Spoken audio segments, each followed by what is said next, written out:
Le programme des Nations Unies pour le développement PNUD apporte son soutien aux micro, petites et moyennes entreprises MPME, principalement celles qui sont touchées par la crise sanitaire liée au Covid-19.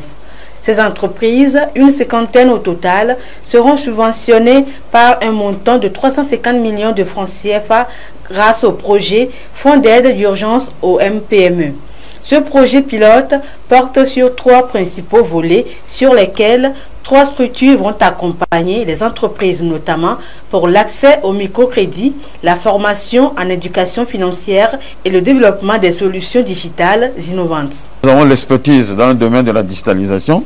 Donc nous avons retenu que nous puissions accompagner les structures microfinance, les micro et petites entreprises à pouvoir tenir la comptabilité, à gérer leur stock, à gérer leur immunisation et à gérer leurs ressources humaines. La pandémie de Covid-19 a pratiquement mis à genoux les entreprises qui ont vu leur chiffre d'affaires baisser considérablement. On note jusqu'à plus de 34% des entreprises du secteur privé togolais qui ont vu leur chiffre d'affaires baisser de plus de 75%.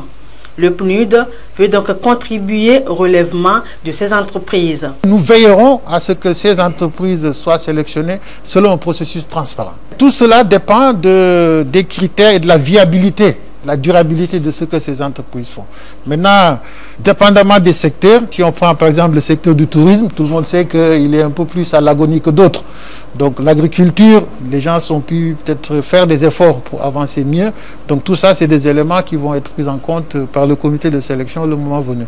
Qu'elles soient du secteur du tourisme, de l'agriculture ou du commerce, les entreprises seront sélectionnées à l'issue d'un appel à proposition par rapport aux impacts de la crise sur ces dernières.